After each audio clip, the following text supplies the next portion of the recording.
So I've created this Indian blanket ring, and I've done a pair of these feather rings. The one that's been added, and one more to go on the other side. Here's the purple heart ring, which will go on either side of the feather ring.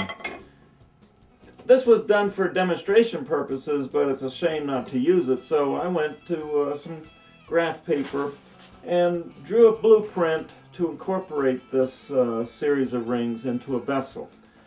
Here's my blueprint. It's a fairly large turning, as you can see. Because of the size, I really think it needs a little something extra at the bottom here and maybe up around the neck, as opposed to just this ring with solid color on both sides. So I'm going to make another feature. I'll match this ring with this ring. And what kind of ring? Well, I'm going to put in what I call little sunrise segments.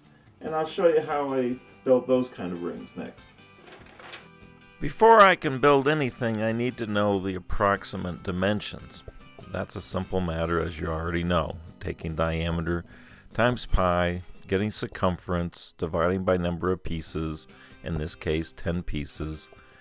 And then also in this case I'm going to put a little material in between. So I've subtracted 1/8 of an inch from each length.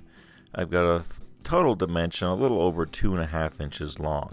I'm going to cut my rectangular sunrises out of 2 half rings, so I need to know how big to make the ring.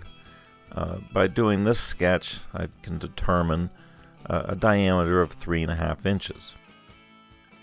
Now the math to figure out the segments is pretty basic. The diameter, 3.5 times pi, gives me, when I round it up, 11-inch circumference. So the circumference of 11 inches divided by 16 segments, 0.69. And then I'm going to put spokes of about 1/10 of an inch. When I subtract that, I get a segment length of about 0.6. I'm cross-cutting some short lengths of maple here so I can cut segments from this material. Cross-grain joinery is a little bit of a concern with this type of ring.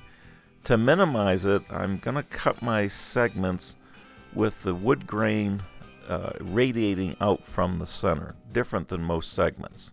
So I've produced 10 rings, 16 segments each. Don't be fooled by the curly grain. The wood grain direction goes from middle to outside. Here I'm cross-cutting some very thin strips of jara. These will go between my segments, orienting the grain the same direction as the segments. Gluing 10 of these together is a bit of a chore. You don't want to do it in real hot weather. There's a lot of seams there.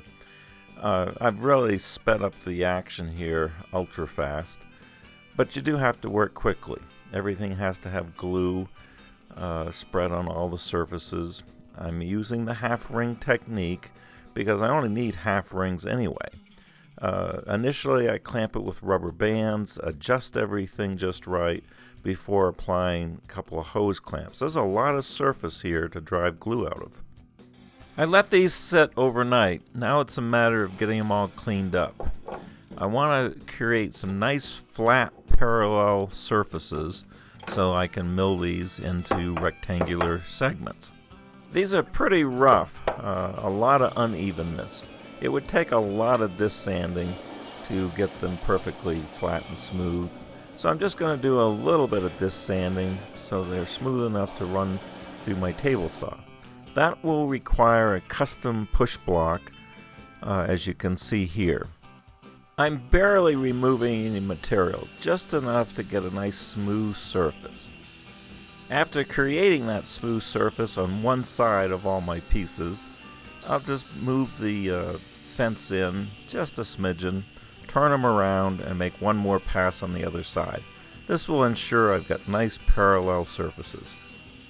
My next challenge is to get a perfect fitting half-round plug in each one of these openings. Now there's probably lots of ways to do this, but this is how I do it.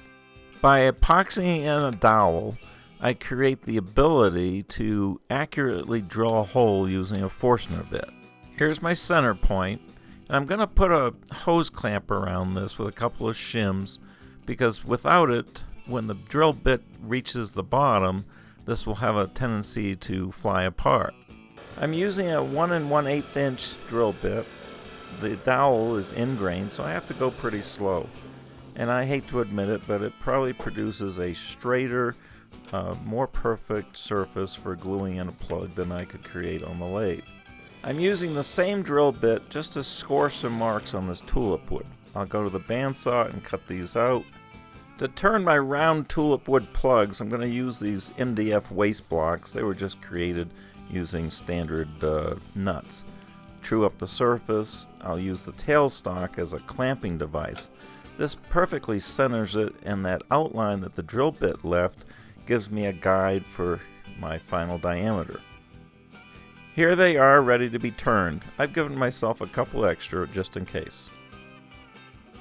There's not really much to talk about with the turning. It's a simple matter of mounting it, whatever turning tool you like to use, and kind of sneak up on that precise fit. Check it, go back and forth, a little turning, check it again, and so forth. When you get real close, that's when I'll stop the lathe and place one of my pieces on there. Check the fit. It's close. A little bit more shear scraping in that area should have it. This one looks good. Now it's just a matter of cleaning off that end. It'll usually break right off that MDF. One last check just to make sure, and now there's 9 more to do. Gluing these plugs in place is pretty simple. Plenty of glue, and then I'll use several rubber bands just to establish the joint. I'm keeping a nice even gap between the two half rings. To ensure a real tight fit, I'm going to put a quick clamp on both sides. I'll need that even gap when I go to the bandsaw to cut these apart. It's now been a few hours. I'll go to the bandsaw and very carefully go down the middle of this center plug. Just a little touch up at the disc sander gets me back to nice, clean, smooth surfaces. It's also a good idea to occasionally clean that sanding disc. It'll last a lot longer. I've now inspected all my surfaces and chosen what I feel are the best ones. You might notice 5 of these are a little darker than the other 5. That's because the maple came from 2 different boards. Pushing these half rings through a table saw blade is an awkward challenge. They're too small to push by hand, and a push board doesn't seem to work very well. When working with small pieces, always remember you have the ability to attach it to something bigger. In this case, it's a custom-made sled. Sleds like this, made from MDF, come in really handy. It makes this potentially dangerous cut very safe, and it produces probably a better quality cut than you could do, trying to deal with that piece with your fingertips. Notice the point of contact between the sled and the fence. That pointed side prevents debris from interfering with a nice smooth pass along the fence.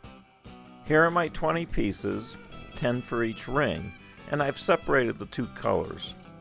I've set my chop saw to make the first miter cut. After doing a little arithmetic, I know the distance from my center point to the outside of my miter. So by establishing the mark on the green tape, all I have to do is line up my center seam on that mark and make a cut at one end of all the pieces. To make the cut at the other end, it's a matter of establishing the stop block in the right position so that I remove an equal amount of wood at the other end. Making a series of test cuts as you nudge the stop block in closer is probably the best way to get that properly adjusted.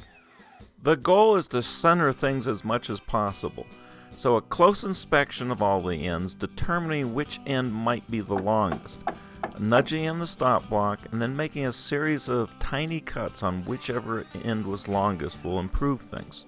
During the disc sanding, I'll do the same thing. Whichever end appears longest is where I will sand a little bit more, but I'm still only going to be able to sand down to the intersecting point with my fence. As a result of all the careful centering, the spokes at the seams should meet each other. Here are my 2 rings all ready for glue. You can see I've prepared some flat parallel pieces of ebony that'll go between the segments. I did use the half ring technique. You can see the spacers here. I should mention the 2 rings are slightly different diameters because they're going in different locations in the vessel. I should also mention there's a little bit of a cross-grain situation here. Especially those middle 2 rays, they're pretty much vertical grain going against horizontal grain. The dimensions are small, not too much of a problem, but something to be aware of. But because of that potential problem, I'd keep the overall size of these fairly small.